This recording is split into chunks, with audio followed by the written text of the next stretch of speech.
Well, howdy there, Internet students. This is lesson 7.2a, part 4. I'm going to split this lesson into two parts, so because otherwise it would be too much to learn in one shot. But anyway, we're going to learn how to apply methods of solving inequalities. And basically, we're going to be using the balancing method. Just remember, when solving inequalities, if you multiply or divide by a negative, you need to switch the sign, reverse the sign.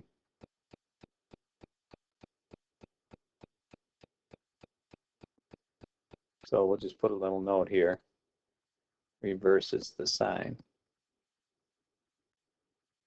Okay, other than that, you can just go ahead and do the balancing the method the way you are used to, and you don't have to worry about anything. Just keep the sign the way it is. So let's start here on this one. We're going to first get rid of the 6 because we're solving for t. So getting rid of the 6 gives us 3t is, sign is not going to switch, greater than 9. Then we're going to divide by 3, and we get t is greater than 3. Okay, now to check again the solution, you really need to check two things. Check the end point, which is 3. And when you're right on the end point, it should be equal. In other words, 6 plus 3 times 3 should equal 15, not be greater than 15. And since 3 times 3 is 9 plus 6 is 15, that part checks out. Now to pick one other point of the solution, since t is greater than 3, we need some number greater than 3. We can pick 4 or 5 or 6 or 10 or whatever you want, doesn't really matter. So I'm going to pick 10. I like 10. So 6 plus 3 times 10 should make this inequality true. In other words, that should be greater than 15. And 3 times 10 is 30, plus 6 is 36, and that's certainly greater than 15. So that checks out. All right, why don't you try one here? Remember, if you multiply or divide by negative, you should switch the sign. This would be a great place to pause, and then you can check back and see if you got the right answer. All right, here's the solution you have. I hope you remember to switch the sign. Now, since I'm going to check one other point that's greater than or equal to -4. Since 0 is in that area, I'm going to use 0 because 0 is an easy number to multiply. So I'm going to do -6 times 0 minus 7 and make sure that that's less than or equal to 17. -6 times 0 is 0, minus 7 is -7, and that definitely checks out. -7 is less than 17. So we seem to have got the right answer. Okay, notice in this problem we have some fractions to deal with, and I think most people like it when there are no fractions. So we're going to find a number that we can multiply by that'll eliminate. In other words, a number that's divisible by all three of these denominators, 8, 12, and 3. And that the smallest number is 24. So I'm going to start by multiplying each of these numbers by 24. 3/8 times 24 is 9x. 5/12 times 24 is 10. 2/3 times 24 is 16. Now I'm going to go ahead and do my solving. So I'm going to add 10 to both sides. That does not switch the sign. And I'm going to divide both sides by 9. And I get x is greater than 26/9, which is 2 8/9 if you would want to write it as a mixed number or 2-point repeating 8.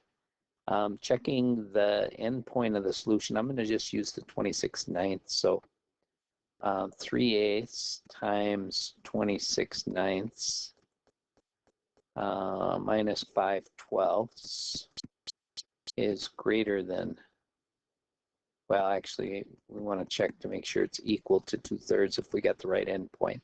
I'm going to use my calculator to multiply 3/8 times 26/9. And that equals 13/12 minus 5/12. 13/12 minus 5/12 is 8/12. And 8/12 does simplify to 2/3. So that definitely equals. And then we need to check one number that is in the solution. So some number that's greater than 2 8/9. And I want that number to be divisible by 8 so that when I multiply by 3/8, it turns out really nice.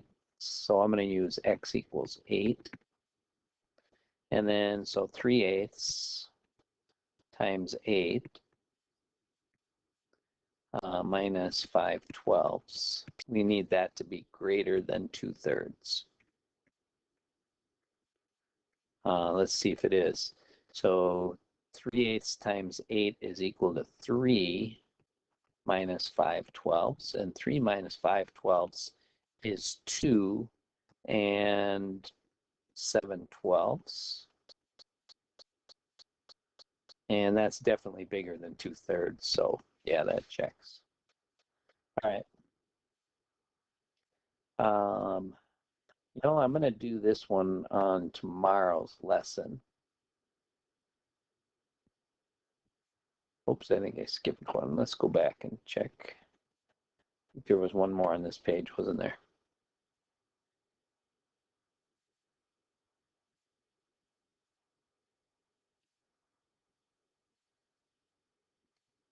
Okay, on this problem, we're going to use the distributive property first to get rid of the parentheses. So then we're going to solve it from there. So we get 2 times t minus 2 times 1 plus 3t is less than 2. When you have more than 2 terms on a side, you should combine them. 2t and 3t together make 5t. Now I'm going to go ahead and balance it out, adding 2 to both sides. That does not change the sign. Divide by 5. That does not change the sign because it's positive. And we get t is less than 0.8. I think we've done enough checking that you should know how to do that at this point, so I'll let you do that. I want to do one more thing before we move on here. I would like to do one problem from your work that you're going to do today, your practice. It's going to look like this, and it's actually going to be on a Google form, so you're going to have to submit your answers. But I'll do number 1 with you. So we're going to try and solve this, and then you're going to have to pick the graph on the Google form that matches it. First thing we want to do is combine any like terms if we can here, and we can. -3 minus 6 is -9. I'm solving for x, so I'm going to add 9 to both sides. That won't change the sign. And then I'm going to divide by 3. And I get 3 is greater than x, or x is less than 3. Those are the same. So I'm going to look for a graph that has an open circle at 3 and goes this way for that one. All right, I think that's enough for you to get going and do the rest of the problems. Don't forget to do that on the Google form, and it'll correct your answers also for you. Good luck.